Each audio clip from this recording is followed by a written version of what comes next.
नमस्ते सदावत्सले मातृभूमि। हम लोग चर्चा करने जा रहे हैं कांग्रेस के नए अध्यक्ष के चुनाव की। और कांग्रेस के नए अध्यक्ष के चुनाव का प्रकरण इस समय चल रहा है। और कांग्रेस के अध्यक्ष के रूप में सन 1999 से लेकर अभी तक 1999 से लेकर 2022 तक लगातार एक परिवार ने कब्जा करके रखा है। 10 जनपद का उस पर होल्ड है। अब इतने लंबे समय तक 10 जनपद का होल्ड होना अपने आप में एक कोई कहानी कहता है कि भाई कोई परिवार इतने वर्षों तक 23 वर्षों तक 10 जिसमें 10 वर्ष की सत्ता रही हो, उस 23 वर्ष के बाद कैसे शुरू हो जाता है, कैसे मान जाता है कि कांग्रेस अध्यक्ष का चुनाव करवाएंगे, कांग्रेस अध्यक्ष चुनवाएंगे। सवाल यहाँ पर यह है कि क्या कांग्रेस अध्यक्ष का चुनाव वाकई में निष्पक्ष होगा? नहीं, मुझे लगता है कि 10 जनपद को एक पालतू व्यक्ति की आवश्यकता है। और वो पालतू व्यक्ति कौन हो सकता है देश में, ये सोचने पड़ेगा। अब वो पालतू व्यक्तियों में G23 के लोग तो नहीं हो सकते, क्योंकि उन्होंने तो विद्रोह किया है। उन्होंने ये प्रश्न भी खड़ा किया कि भाई नेतृत्व परिवर्तन होना चाहिए और कांग्रेस की अपनी चाल में परिवर्तन होना चाहिए। भारतीय जनता पार्टी से अगर लड़ना है तो कांग्रेस को नए सिरे से सोचना पड़ेगा और नेतृत्व में परिवर्तन करना पड़ेगा। कांग्रेस को रिफॉर्म करना पड़ेगा। अब 10 जनपद तो रिफॉर्म के मूड में है नहीं, लेकिन अब दबाव इतना है क्योंकि भारतीय जनता पार्टी ने पिछले 3-4 वर्ष से इतने हमले किए हुए हैं परिवारवाद के नाम से। और मजे की बात, अच्छी बात यह है कि भारतीय जनता पार्टी इसमें सफल भी रही है। चाहे वो परिवारवाद अखिलेश यादव का हो, चाहे वो परिवारवाद उधर मुलायम सिंह के परिवार का हो, या 10 जनपद गांधी परिवार का हो, या फिर किसी और परिवार का देश में हो, लालू का हो, ये बहुत सारे परिवारों की अपनी राजनीति है। तो परिवारवाद के विरुद्ध भारतीय जनता पार्टी ने जो अपना एक एजेंडा तय किया है, उस एजेंडे में वो सफल भी होते दिखाई पड़ रहे हैं। और बहुत सारी पार्टियां देश की ऐसी हैं जिनके पास अच्छी लीडरशिप होते हुए भी वो सक्सीड चुनाव में नहीं कर पा रहे हैं। उसका मुख्य कारण एक तो करप्शन में लिप्त रही पार्टियां, दूसरा दूरदृष्टि का ना होना, तीसरा सबसे बड़ा कारण जो भारतीय जनता पार्टी ने कंसंट्रेट करके रखा, टू द पॉइंट हमले करके रखा, वो था वंशवाद, परिवारवाद। तो अब परिवारवाद के ये हमलों के बीच में कांग्रेस की संभावनाएं तो लगभग नगण्य हो जाती हैं। और गुलाम नबी आज़ाद के कांग्रेस छोड़ने के बाद और ज़्यादा परिस्थितियां कठिन हो जाती। G23 पहले ही लिख रहा था। और गुलाम नबी आज़ाद ने जिस प्रकार से हमले करने शुरू किए, या कैप्टन अमरिंदर सिंह ने पार्टी छोड़ी, तो ये सब चीज़ें कांग्रेस को बार बार पिंच कर रही हैं। तो क्या 10 जनपद इस पोस्ट को छोड़ सकता है? देखिए, एक बात तो तय है कि हमारे यहाँ क्या भारत में एक स्वभाव है, और भारत में स्वभाव उसके विरुद्ध ट्रांसफर ऑफ प्रॉपर्टी एक्ट के सेक्शन 14 में लिखा भी है, रूल अगेंस्ट परपीचुटी। रूल अगेंस्ट परपीचुटी इसलिए लिखा है क्योंकि मरने के बाद भी व्यक्ति शासन करना चाहता है, जिंदा तो छोड़ दीजिए। ये स्वभाव में है, भारतीय स्वभाव में है। तो मरने के बाद शासन मतलब वो विल बनाकर ऐसी छोड़कर जाता है जिससे कि वो मरने के बाद भी शासन कर सके। तो उसमें रूल बना दिया कि आप ये कर ही नहीं सकते। मतलब रूल अगेंस्ट परपीचुटी मतलब आपकी कोई प्रॉपर्टी शाश्वत नहीं हो सकती। उस प्रॉपर्टी का एक आपकी शाश्वतता की एक लिमिट है, उसके बाद वो ऑपरेशन ऑफ लॉ से चलेगी, अपने आप प्रॉपर्टी ट्रांसफर हो जाएगी। और अगर आपने उसके विरुद्ध लिखा है तो वो कानून ये कहता है कि वो उतना क्लॉज शून्य हो जाएगा, बाकी सब चल जाएगा। तो जब ऐसा स्वभाव हो प्रॉपर्टी के मामले में, छोटी छोटी प्रॉपर्टी के मामले, ये तो कांग्रेस की बात है। कांग्रेस एक आंदोलन जिसको गांधी जी बंद करना चाहते थे, उसकी पॉलिटिकल पार्टी बनी। पॉलिटिकल पार्टी में नेहरू विराजमान हुए। नेहरू के बाद शास्त्री जी आए, लेकिन उनका क्या हश्र ताशकंद में हुआ ये हम सबको मालूम है, और उसके कारण भी हम सब जानते हैं। उसका परिणाम क्या निकला वो भी हम जानते हैं कि इंदिरा गांधी सत्ता में आ गई।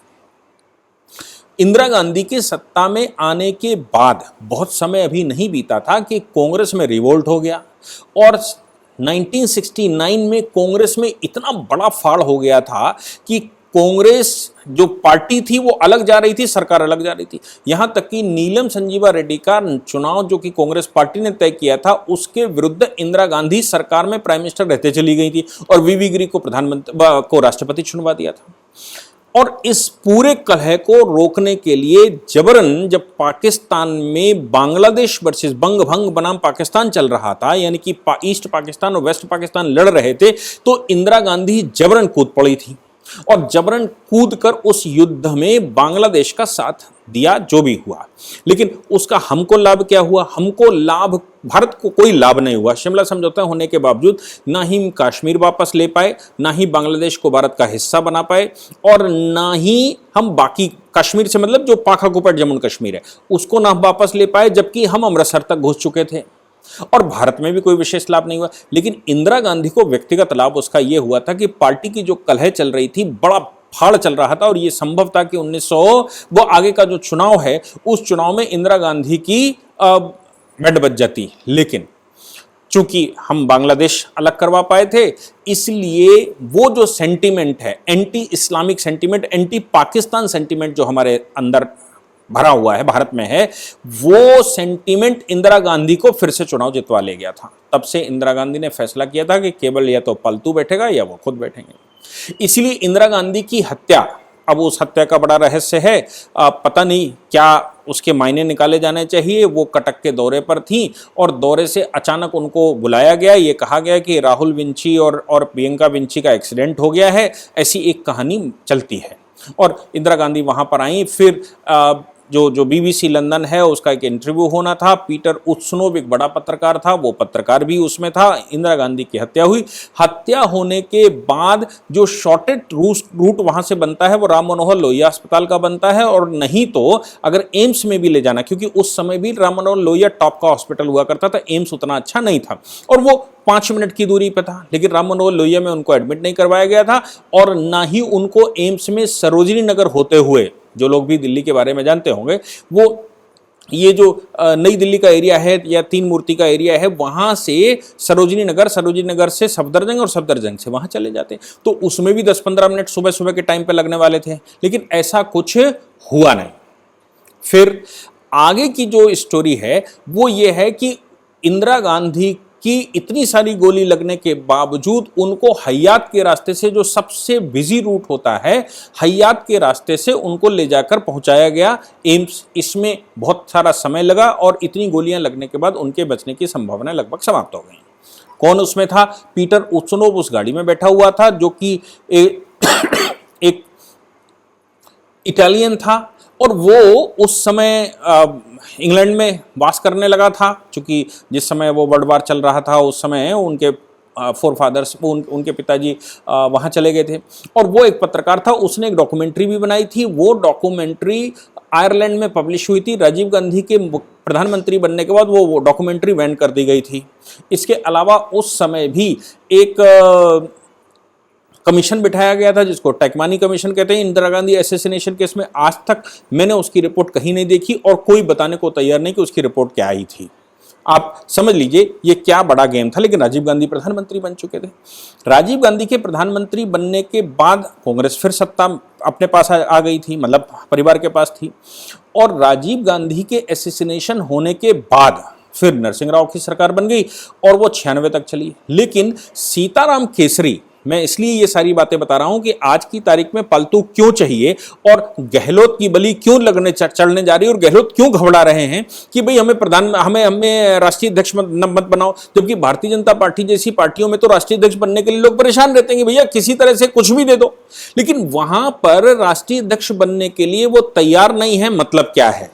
ये बड़ी खोज की बात है कि आप देख लीजिए कि गहलोत का नंबर है, और बहुत सारे लोग ऑलरेडी शशि थरूर पर्चा खरीद चुके हैं, और दिग्विजय सिंह आ सकते हैं, कमलनाथ आकर मिले हैं। लेकिन पार्टी हाईकमान गहलोत को ही चाहती कि वो राष्ट्रीय अध्यक्ष बन जाएं।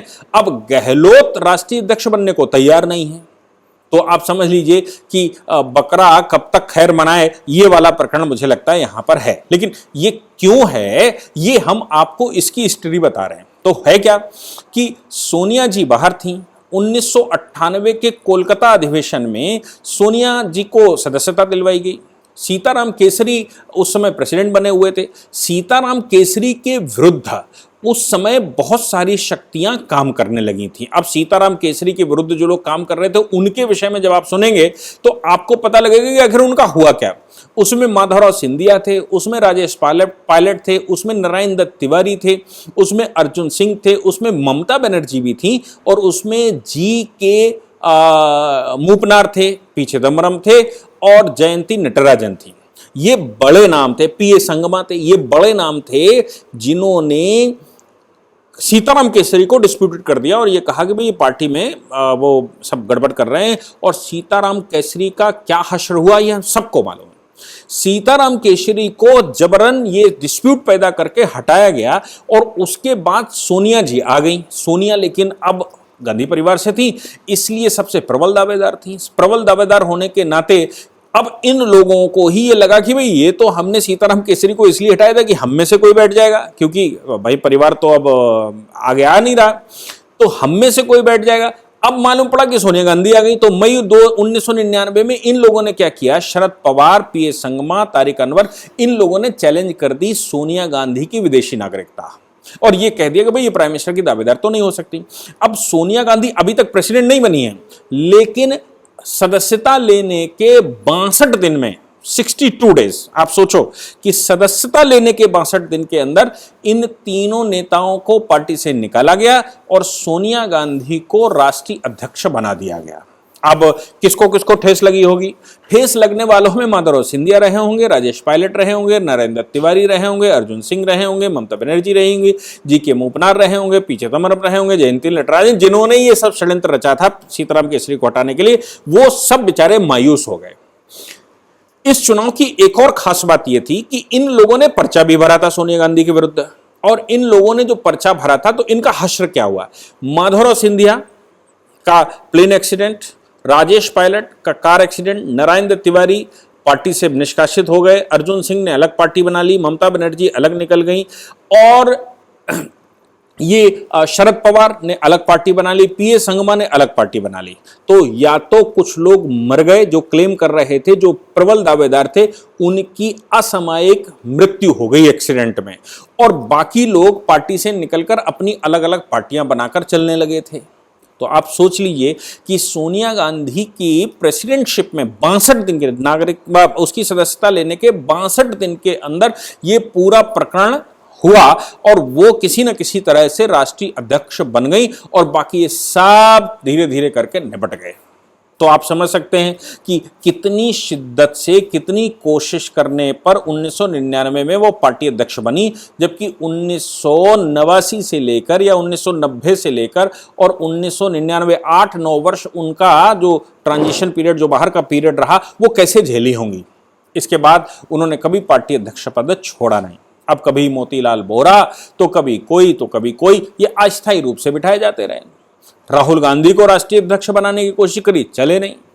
अब बची प्रियंका में भी वो कैलिबर नहीं है कि वो कर सकें। तो फिर अब ये जो माहौल देश में बन गया है, ये जो माहौल बना दिया गया है, इस माहौल में पार्टी कैसे चले, या तो पार्टी समाप्त हो जाए, जो थोड़े बहुत लीडर बनने बचे हैं, अब चूंकि कैप्टन अमरिंदर सिंह बाहर निकल ही गए जो बड़े गद्दाफर लीडर थे, और गुलाम नबी आज़ाद बाहर निकल गए, और धीरे धीरे करके ये सारे निकल जाएंगे तो कांग्रेस चलाएगा कौन? केवल 10 जनपद में 2-3 लोग रहेंगे क्या कांग्रेस चलाने वाले, और कुछ न कुछ तो नए कार्यकर्ता मिल ही जाते हैं। तो अब ढूंढना यह है कि पार्टी का अध्यक्ष कौन हो और क्यों हो और कितना कैलिबर उसको चाहिए। तो ये तो पक्की बात है कि इंदिरा गांधी, राजीव गांधी और सोनिया गांधी, इनके सामने ये इलस्ट्रेशन कि वे पार्टी नहीं छोड़नी, पार्टी की कमान अपने हाथ में ही रहनी है, नहीं तो गलत हो जाएगा, और पार्टी कहीं दूसरे हाथों में चलेगी तो परिवार बाहर हो जाएगा। क्योंकि इनको खूब मालूम है कि जब गांधी जी, मतलब गांधी, ओरिजिनल गांधी की बात कर रहा हूं, मोहनदास करमचंद गांधी,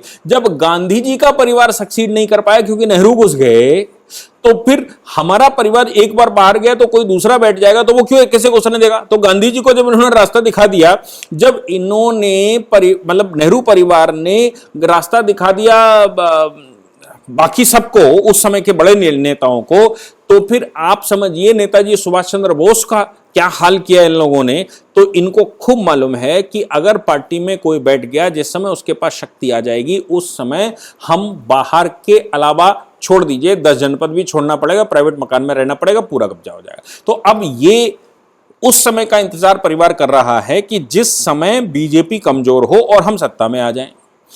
लेकिन तब तक क्या, तब तक लीडर तो सब चले जाएंगे, और लीडर चले जाएंगे तो कैसे चलेगी। तो अब एक पालतू व्यक्ति चाहिए जो 10 जनपद में जिसको जंजीर बांध के बांधा जा सके, और वहीं उसको जो दाना पानी दिया जाए वो खाए पिए, और वहीं पर अपना जो भी उसको कमान लगानी है, भौंकना भूकना है, वो अपना करता रहे। क्या करें, कौन कौन है इस देश में ऐसा। तो उनको लगा कि भाई ये इन लोगों में जो जो नाम अभी बचे हैं, उनमें आपके कमलनाथ का नाम बचा है, उनमें दिग्विजय सिंह का नाम बचा है, उसमें मल्लिकार्जुन खड़गे का नाम बचा है, उसमें शशि थरूर का नाम बचा है, उसमें सचिन पायलट थोड़े तेज लीडर हैं, लड़के को चैलेंज कर सकते हैं भविष्य में, जैसे ज्योतिरादित्य सिंधिया लड़के को भविष्य में चैलेंज कर सकते थे, लेकिन इनका नंबर, इसका मतलब इनका नंबर नहीं आने वाला। तो अब जो सबसे प्रमुख आदमी है उसमें बचते हैं गहलोत। अब अशोक गहलोत एक ऐसे व्यक्ति रहे हैं जिन्होंने हाई कमान को कभी भी प्रश्न किया ही नहीं। ये ऐसे वो व्यक्ति थे जिनके गले में पट्टा डालकर जहां चाहो वहां खींच ले जाओ, जहां चाहो वहां बांध दो, जब चाहो तब चारा खिलाओ, जब चाहो तब चारा इनका छीन लो।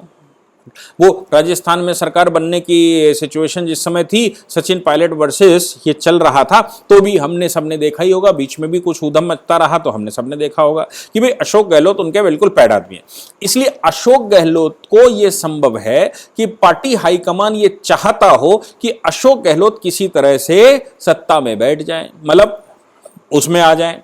अब अशोक गहलोत अगर प्रेसिडेंट, राष्ट्रीय प्रेसिडेंट बन जाएंगे तो फिर वहां तो भाई राजस्थान छोड़ना पड़ेगा। तो यह भी संभव है कि सचिन पायलट को वो ना दें, क्योंकि सचिन पायलट अगर शक्ति प्राप्त करेंगे तो वो सबसे पहले राहुल विंची को, राहुल गांधी को चैलेंज करेंगे, क्योंकि वो समकालीन है, बिल्कुल वैसे ही जैसे सोनिया गांधी को चैलेंज माधवराव सिंधिया ने किया था और राजेश पायलट ने किया था। तो भैया ज्योतिरादित्य सिंधिया और ये जो सचिन पायलट हैं, ये राहुल गांधी को चैलेंज करेंगे, तो क्यों चैलेंज होने दें, ऐसी शक्ति क्यों दे दें जो भविष्य में समस्या खड़ी करे। तो ज्योतिरादित्य सिंधिया तो साइड लग गए, बीजेपी में चले गए, उनका काम खत्म हो गया। अब बचते हैं ये, तो जो नए नए लड़के हैं पीए संगमा, मतलब ये देश भर में, इन नए लड़कों को उनके मातहत ही रखना, इसलिए इनको शक्ति नहीं देनी, पार्टी में रखना, इनको लालन पालन करो, इनको खिलाओ पिलाओ, इनको चारा पानी देते रहो, लेकिन इनको वो शक्ति नहीं देनी जो निर्णायक मंडल में हो। तो अब वहां भी समस्या है। अब बात आती है अशोक गहलोत, जितने नाम मैंने गिनाए इसमें सबसे पैड कौन, मल्लिकार्जुन खड़गे भी कभी कभी सवाल खड़े कर देते, शशि थरूर तो मूडी आदमी है, उसका कुछ पता नहीं है। कमलनाथ हालांकि पैड व्यक्ति हैं, लेकिन कमलनाथ बहुत बड़े अपॉर्चुनिस्ट हैं कि अपॉर्चुनिटी मिली नहीं कि कमलनाथ ने दिखाया नहीं कुछ रंग।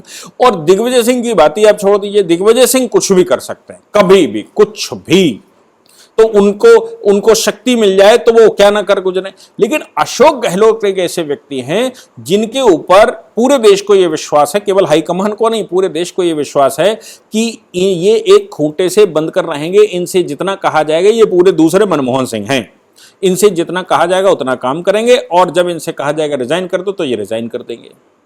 अशोक गहलोत, लेकिन अशोक गहलोत वो व्यक्ति हैं जिनका लंबा कैरियर कांग्रेस के साथ है, इसलिए अशोक गहलोत को ये बहुत अच्छी तरह मालूम है कि कैसे 10 जनपद चारा खिलाएगा और बकरे को तैयार करेगा, और तैयार करने के बाद जिस दिन बकरीद का दिन आएगा उस दिन क्या करेगा। तो बकरीद के दिन के लिए क्या पालन पोषण करवाना है क्या।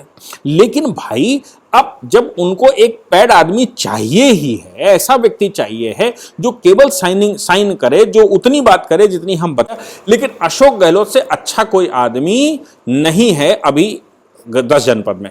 इसलिए अशोक गहलोत, इतना बड़ा ऑफर आने के बावजूद अशोक गहलोत प्रेसिडेंट बनने को तैयार नहीं है, जबकि कोई भी व्यक्ति किसी भी पार्टी का प्रेसिडेंट बनने के लिए बिल्कुल परेशान रहता है, सब सत्ता शासन छोड़ देता है, कहता है प्रेसिडेंट बना दो हमको।